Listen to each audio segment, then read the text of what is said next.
Igbo and Fulani zero-sum struggle for power. Welcome to the news and thank you for tuning in to listen. Professor George Obiozo, president of the Ohanaeze and former envoy to U.S., while making a case for an Igbo presidency in 2023, last Friday on Channels TV's Morning Bride identified power sharing as the greatest Nigerian's problem. While the call was timely, he, like many of our other leaders, chose to play the ostrich by not just admitting the problem with Nigeria, it's Igbo and Fulani political elite zero-sum struggle for power. Well, concerning this will date back to history, sincerely. And I am always pained when they discuss history and I don't have enough information. Sincerely, it's like one of the criteria would be somebody that is going to bring history back, because we need to know where to go from here. We need to know that we are not going back to make the same mistakes. And how do we do that? It is only history that can tell us. Oh, what do you people think? What do you think about this? It is only history that can tell us the truth, because everybody will come and give their own version of a story, and we all know that at the end of the day, before you know it, it is not going to be like real. But if history is there, sincerely, it is actually going to be the original version. Okay, the news in detail, please stay with us. Professor Obiozo, more than anyone else, knows that the problem of power sharing among federating units of the country was settled by the departing imperial powers through the Leighton 1954's constitution, from which the 1957 Lancaster debate and 1960 Independent Act were derived.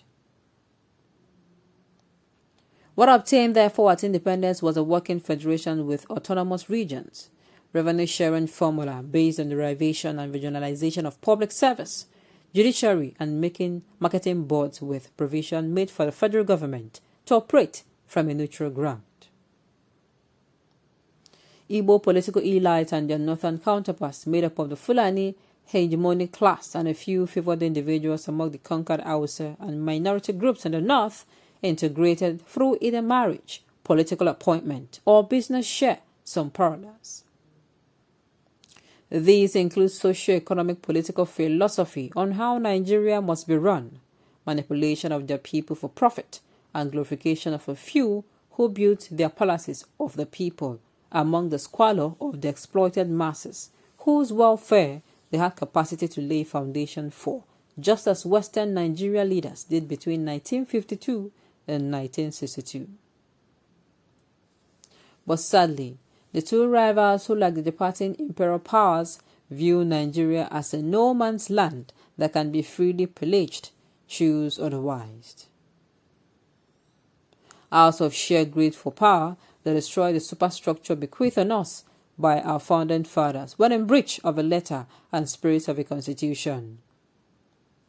They interfered in the affairs of Western region in 1962 by sending Awolowo to prison and boasted he would be too old to question how they jointly managed Nigeria by the time he returned from prison.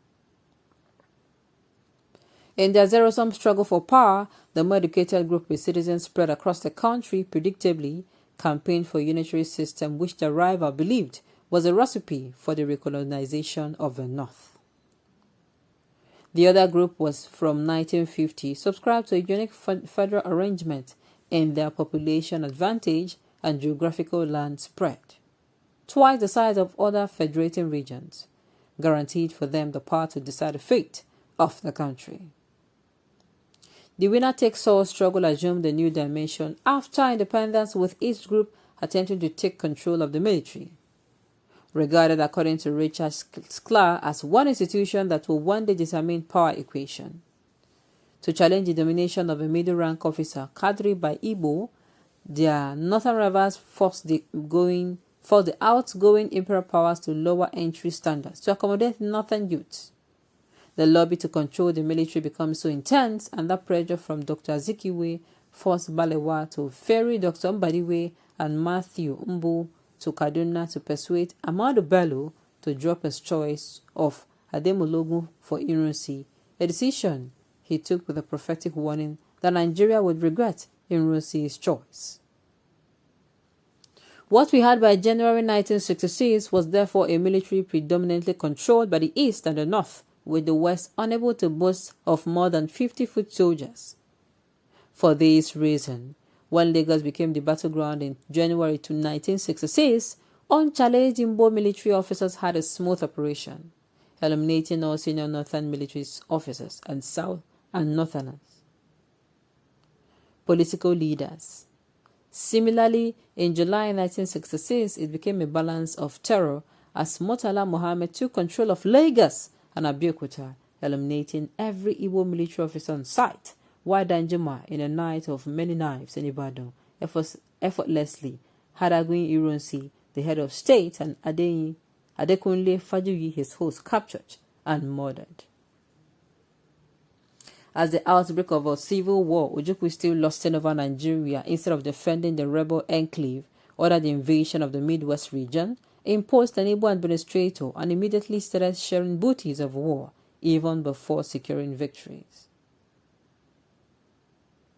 In a letter to Banjo, the head of the invading Biafra army, he was promised the administration for a liberated Oduduwa nation instead of military head of his Yoruba country after the crusade, while he, Ojukwu, would decide who to be appointed administrator of Lagos after liberation.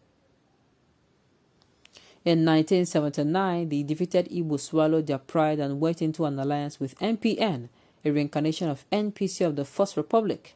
Ojukwu himself returned from exile to join his former tormentors in NPN. Again, mystery repeated itself with NPN dumping NPP. In 1983, NPN went nuclear with what Walter Ofanogoro described as landslide and sea-slide victories in opposition strongholds,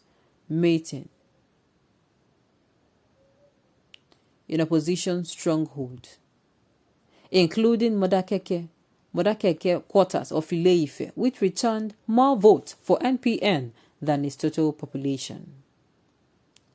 The Igbo political elite know Hausa Fulani suitors at the best. In 1993, after flirting with MKO Abiola's SDP and Tofa's NRC, they settled for the matter. They settled for the latter.